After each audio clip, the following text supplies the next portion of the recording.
Hola, bienvenidos al examen de Trinity. Vamos a ver hoy un poco cómo funcionan las partes del examen. Sabed un poco que vamos a hacer un vídeo un poquito diferente si habéis seguido los vídeos de Cambridge, donde analizamos individualmente cada uno de los exámenes, B1, B2 y C1. Aquí vamos a hacer una cosa un poquito distinta, porque en el examen de Trinity, digamos que algunas estructuras son absolutamente calcadas en cualquiera de los tres niveles, con lo cual no merece la pena hacer tres vídeos distintos. Vamos a hacer el vídeo, vamos a estructurarlo primero en distintas partes. Vamos a ver primero lo que sería la puntuación, luego vamos a ver las partes que son comunes en los tres exámenes y luego vamos a explicar un poco las pequeñas peculiaridades de cada una de las partes, de cada uno de los exámenes, es decir, el examen de B1, de B2 y de C1. ¿De acuerdo? Prestad atención.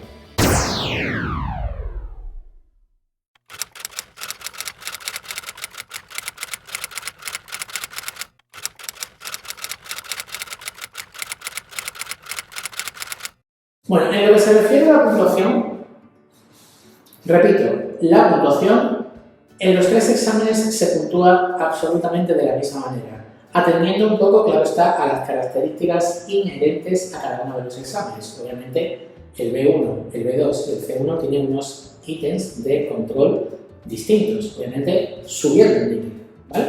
Pero lo que es el número de puntos que tenemos que sacar en cada uno de los exámenes es exactamente el mismo. ¿De acuerdo? Por ejemplo, si nos vamos aquí a este cuadrito que hemos hecho aquí, digamos que el examen de reading se puntúa sobre 30 puntos. Tenemos dos tareas a desarrollar, Task 1 y Task 2, y en cada una de las tareas tenemos 15 items, 15 preguntas. 15 en la primera tarea, 15 en la segunda. Las dos suman 30. Y cada acierto en cualquiera de esos ítems representa un punto. ¿Qué necesitamos para probar el reading? Pues obtener la mitad de puntos, 15. Bastante fácil, ¿vale? Si obtenemos un 15 y si obtenemos entre 15 y 22 puntos, obtendremos lo que se llama un pass, es decir, un aprobado sin más, ¿vale? Es lo que llamaremos en nuestra calificación española entre un suficiente y un mínimo. Si obtenemos mínimo 23 puntos y hasta 27 puntos, obtendríamos lo que se llamaría un merit, un notable o notable alto, ¿vale? Y si obtenemos 28 o conseguimos 29 o el tope, que serían 30, es decir, 30 aciertos, representaría el máximo del examen, sin ningún tipo de error, obtendríamos lo que llamaremos el distinction, que sería el sobresaliente o sobresaliente en matrícula, ¿de acuerdo? Entonces, como hemos dicho, básicamente no hay mucho más que decir en el examen de reading, ¿vale? Básicamente el examen cambia, como he dicho, porque el nivel es mayor. Hay más vocabulario, más estructuras sintácticas y semánticas difíciles y obviamente necesitamos estudiar más. Pero el grueso del examen, la tarea 1 y la tarea 2, no cambian en absoluto. Una serie de textos, en la tarea 1 hay un texto que tenemos que realizar tres ejercicios. Y en la tarea 2 hay 4 textos cortos, de la cual tenemos que realizar otros 3 ejercicios. Sumando, como hemos dicho, 30 puntos y obteniendo al menos 15 para probarlo. Eso es todo. ¿De acuerdo? Si nos vamos a la parte de writing, ¿vale? Como veis, el writing se valora sobre 28 puntos en cualquiera de los 3 niveles. Repito, en cualquiera de los 3 niveles. Por lo tanto, necesitamos al menos 14 puntos para conseguir el aprobado. Si obtenemos entre 14 y 19 puntos, tenemos ese aprobado. Entre 20 y 24 obtenemos el mérito, el notable, y entre 25 y 28 obtendremos la distinción. Igualmente, como ocurre en cualquiera de los 3 niveles, nos encontramos una variabilidad de textos, ¿vale? Es decir, tenemos artículos, ensayos, reports, carta formal, carta informal, etc. Nuestra puntuación dependerá obviamente de, para empezar, responder a la tarea. Es decir, cuando veamos el enunciado, si el enunciado nos pide, por ejemplo, en un texto de un ensayo, que hablemos de las ventajas e inconvenientes del uso del móvil en clase, o del uso del móvil en general, más que en clase, ¿vale? Pues en este caso lo que tenemos que hacer es adecuarnos a esa tarea, porque no importa lo bien o mal que escribamos, si ahora no estamos respondiendo a lo que se nos pide el enunciado. Por lo tanto, eso siempre es muy importante, leer muy bien el enunciado y responder muy bien a lo que se nos pide. La planificación. Sabéis que en el examen de Trinity hay un cuadrito donde pone planning, donde tenéis que especificar cómo habéis dividido el texto, es decir, división en párrafos, cuál habéis sido un poco vuestra idea a la hora de organizar el texto. Por ejemplo, en el primer párrafo voy a hablar de la introducción, en el segundo párrafo voy a hablar de las ventajas, en el tercero de los inconvenientes y en el cuarto, por ejemplo, de la conclusión. Eso es importante que lo sepa el diseñador. Bueno, no es que sea importante, es capital. Por lo tanto, la distribución en párrafos y la estructuración es importante. Y por último, la tercera, que se referiría al nivel de gramática, lenguaje, vocabulario y conectores, es decir, saber que el texto tiene la mayor riqueza léxica, semántica y gramatical posible, siempre adecuada al texto que estamos pidiendo. Hay que tener siempre en cuenta el tono y el registro, si es formal, informal o semi-informal. Pero como he dicho, en estas dos partes, el examen lo único en lo que se diferencia es en el nivel.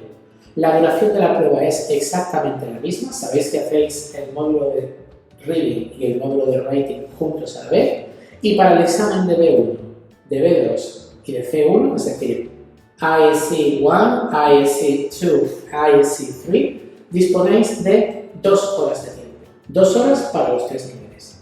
Entonces, como he dicho, en este caso, el examen es el mismo, tanto para B1, B2 o C1. ¿De acuerdo? Eso me parece siempre importante. Hemos visto la puntuación, hemos visto en qué consiste la parte, el bloque escrito.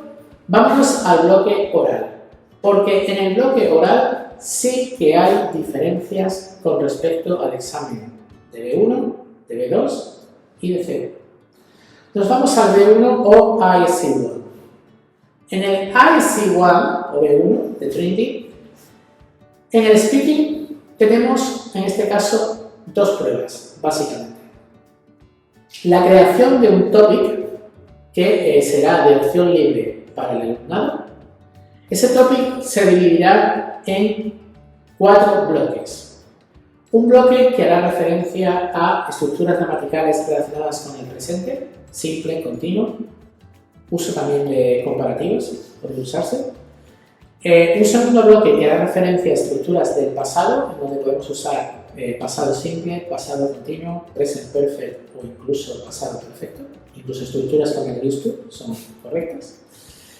Un tercer bloque que hará referencia al uso de los verbos modales, can, may, might, should, have to, must.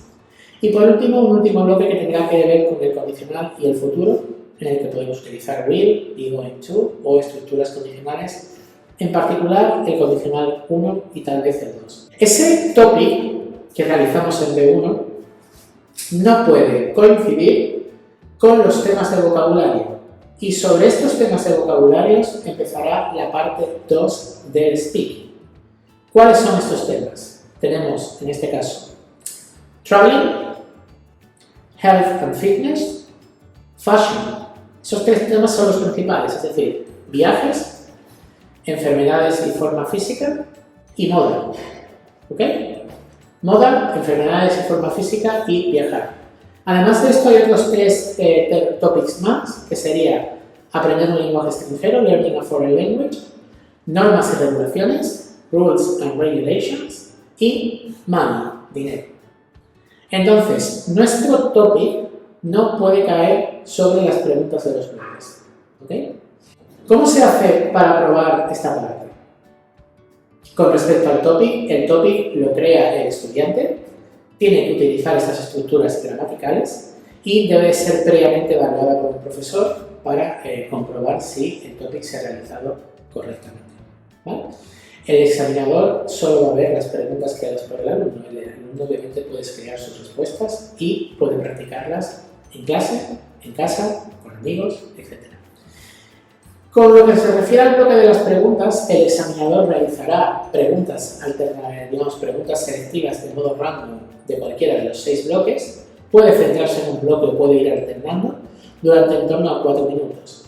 Y el estudiante en todo caso tiene que estar muy pendiente de las instrucciones del examinador y ser capaz de desenvolverse en las preguntas de manera general, porque si te preguntan, por ejemplo, ¿cuánto dinero suele gastar en videojuegos a lo largo del año? How much money do you usually spend along the year? Pues obviamente el examinador puede contestar como quiera, pero necesita una respuesta de carácter general. I don't know, I usually spend 100, 200 euros along the year because I love video games, but it's not the things I like most. I'd rather do something else, for example, sport, or for example, whatever. ¿Vale? Esto es un ejemplo de ello. ¿Ok? Pues básicamente, digamos que en el examen de speaking, en modalidad B1, hay una serie de estructuras que el alumno debería dominar, como por ejemplo el uso de los verbos modales básicos, como lo que sería el verbo can, may, might, have to, el uso del infinitivo de proposición, de lo de propuesta, es decir, estoy aquí para hacer algo, I am here to do something, el ser capaz de explicar una razón, el por qué, because I like this, because bla bla bla bla bla. El uso de comparativos, ¿vale? Soy más divertido que tú, I am more fun than you, o ella es menos interesante que mi madre, she's less interesting than my mom, por ejemplo, ¿vale? Entonces esos son un poco los ítems que valoran en B1 o IC1. ¿Qué ocurre con el listening? El listening consta de dos tareas. Si recordáis, necesitamos al menos dos para el programa.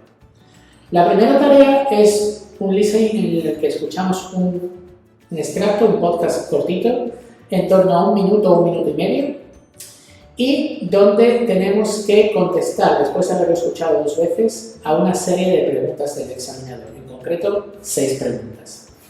Durante la escucha podemos tomar datos y tomar información. Obviamente, el listening lo que valora es que el alumno sea capaz de entender las instrucciones tanto del examinador como del podcast y ser capaz de responder bien a las preguntas. Al tener 6 preguntas necesitamos al menos 3 aciertos, que representan el 50%. ¿Vale? La segunda parte del listening es otro listening aparte, independiente, igual, una duración en torno al minuto, minuto y medio, en el cual nosotros tenemos que darle al examinador 6 pedazos de información, al menos 6, sobre lo que acabamos de escuchar. En esta prueba se valora que el alumno sea capaz de escuchar y a la vez tomar información, retener información, para saber, ser consciente de que ha tenido la mayor cantidad de información posible. ¿Vale? Entonces, esto es un poco lo que representa el examen de Trinity en la modalidad B1. ¿De acuerdo? Nos vamos al ISC2, es decir, el examen de B2. Digamos que en la prueba de Reading and Writing, como hemos dicho, funciona todo exactamente igual. La única diferencia que tendríamos sería el nivel de los textos y los textos en sí. Por ejemplo, a partir de B2 caen cosas como el report o la review. Una review de una película, de un libro, o una review de un sitio. Puede ser una review de un restaurante, ¿vale? Y un report, que es un informe pormenorizado de algo. Por ejemplo, puede ser un informe sobre, yo qué sé, pues el nivel de contaminación que hay en Huelva, por ejemplo, ¿vale? Entonces, obviamente, con esas variaciones y teniendo en cuenta de que estamos en nivel B2, pues obviamente nuestro writing tiene que ser más mejor, con mayor nivel de vocabulario, con mayores estructuras gramaticales y siguiendo un poco los pasos que hemos dicho en el writing del B1, es decir, teniendo en cuenta la planificación, la estructura en párrafos y responder correctamente a la pregunta, porque vuelvo a lo mismo, de nada sirve escribir un gran texto si no tiene nada que ver con lo que te han preguntado. Tenemos que responder a la pregunta del enunciado, en cualquier nivel, sea B1, B2 o C1, ¿de acuerdo? Y en el reading lo mismo, el reading tiene la misma estructura que el B1, ¿vale? 2 ejercicios, tarea 1 y tarea 2, 3 pruebas cada uno de ellos y obviamente de mayor nivel el examen de B2 que el B1. Vamos a las diferencias. Las diferencias están en el speaking y en el listening. En el speaking, donde en el B1 había 2 partes, ahora nos encontramos 3. En este caso, tenemos un bloque de preguntas, donde los bloques cambian, ya no son los mismos temas de conversación que teníamos en B1. Ahora tenemos temas como, por ejemplo, the world of work, el mundo del trabajo, Natural Environmental Concerns, preocupaciones medioambientales, Unexplained Phenomenon, fenómenos inexplicables, cosas relacionadas con el más allá, fantasmas, etc. O, por ejemplo, tenemos Society and Living Standards, sociedad y estilo de vida, ¿de acuerdo? Entonces, esos bloques ya no tienen nada que ver con los bloques que teníamos en B1, han cambiado.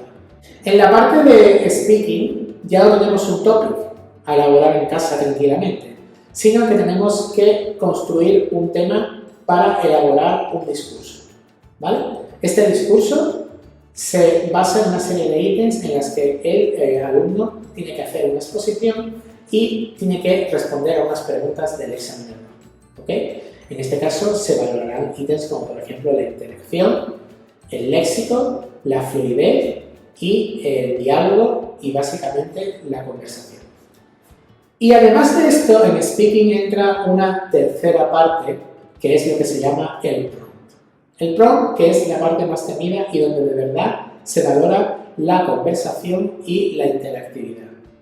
El prompt plantea una serie de situaciones en las que, por un lado, el speaker tiene que conseguir información del examinador. El examinador te va a poner una situación del estilo, no sé, pues tengo que mudarme de ciudad en 2 días y mi familia no está muy contenta. Es una gran oportunidad de trabajo para mí, pero tengo miedo de que ellos no se adapten. ¿Qué harías tú? Bueno, tu labor como examinador es preguntar, hallar algo de información, hacer algún tipo de pregunta o preguntas al examinador y proponer soluciones a ese problema, a ese problema. El examinador irá alternando o poniéndote en otra dificultad y tu deber es seguir la conversación y mantenerla activa, no estancarla. Es decir, a raíz de que el examinador te ponga en algún apuro, tú tienes que buscar soluciones para eso.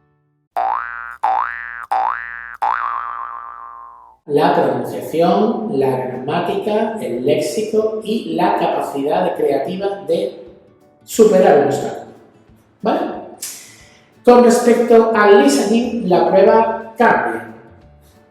En este caso tenemos un solo listening de una duración más larga, en torno a unos 2 minutos y medio, 3, donde tenemos que hacer 2 tareas. Por un lado, ser capaces en la primera escucha de resumir la idea o ideas principales sobre lo que el listening está hablando. Por otra parte, tenemos que responder a una pregunta habitualmente compleja, donde se nos dice, por ejemplo, que nos demos ventajas o inconvenientes sobre lo que se está narrando o cuáles son los problemas principales que plantea el speaker, etcétera, etcétera, etcétera. Para esta parte, el speaker, el alumno, puede tomar notas. ¿Qué se valora aquí? Más allá del nivel gramatical, vocabulario, léxico, obviamente el nivel de comprensión completo. ¿Ok? Eso es lo que sería el examen de B2, ¿vale? En la modalidad de speaking y de listening. Como veis, cambia ligeramente con respecto al examen de B1. Y por último, nos quedaría el examen, el ISC3 o examen de C1, ¿vale? No voy a repetir y voy a redundar lo que he dicho porque en la parte de reading y de writing es exactamente lo mismo, subiendo el nivel, clarísimamente. En la parte de speaking, el examen es exactamente igual que en B2, con una salvedad. Tenemos obviamente un prompt, en el que nos van a poner en situaciones para dialogar y mantener la conversación activa con el examinador. Tenemos un bloque de preguntas, distinto al bloque que teníamos en B1 y en B2. Ahora es un bloque con muchísimas preguntas y muchas más complejas. Los temas son, por ejemplo, independence, independencia, roles, o por ejemplo, psychology, psicología. Y en la tercera parte, lo que en la parte 1 era un topic, en la parte 2 era un pequeño diálogo con el examinador, en la parte 3, en el C1, es una presentación y una exposición. Vas a realizar una exposición de en torno a 4 minutos sobre un tema complejo y el examinador de mientras va a tomar notas y va a intentar poner pegas a tu discurso, es decir, va a intentar buscarte las cosquillas y O a lo mejor va a intentar que te expliques mejor en una parte. Es posible que una parte esté explicada de manera un poco vaga y el examinador no tenga claras las ideas y te va a decir, bueno, ¿qué quieres decir con respecto a esto? O no entiendo bien esta parte, o no estoy de acuerdo en esto que planteas, ¿no te parece que podría haber otra solución? Entonces, claro está, tienes que intentar salir de eso y poder dialogar con él, ¿vale? Se valorará la comprensión mutua, la capacidad de iniciativa, la creatividad, obviamente un léxico y un vocabulario alto y, por así decirlo, mantener la conversación activa el tiempo que dure. Igual que ocurre en el PROM. En el PROM te van a plantear una situación X por él y tienes que hacerle preguntas y mantener la conversación activa durante 4 minutos. Obviamente, con un nivel de vocabulario y de gramática superior al que mostraste en B2. Con respecto al ejercicio de listening, el ejercicio de listening es básicamente el mismo que en B2. Es decir, os van a poner un listening, en este caso, más largo, en torno a unos 4 o 5 minutos, y igualmente necesitamos una, en la primera audición, que le hagas un resumen breve, de al menos 2 o 3 frases máximo, diciendo un poco de qué va el texto que acabas de escuchar. Se valorará tu capacidad de síntesis, de análisis, de sumarizar, de resumir y de expresarte con un vocabulario fluido.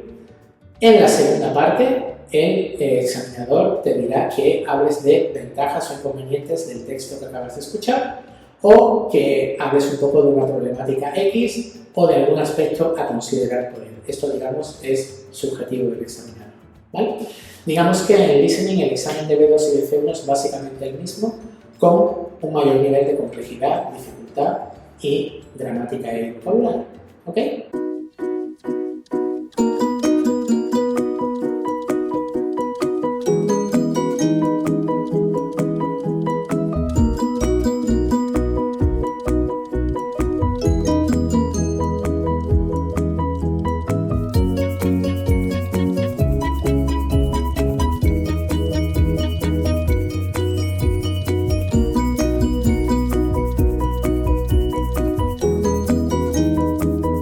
Bueno, pues básicamente esto es un poquito lo que hemos dicho, un poco lo que necesitáis para el examen de Trinity. Espero que os haya gustado, podéis seguirnos en redes sociales como siempre y nos vemos en el siguiente vídeo de Academia de Esto. Bye.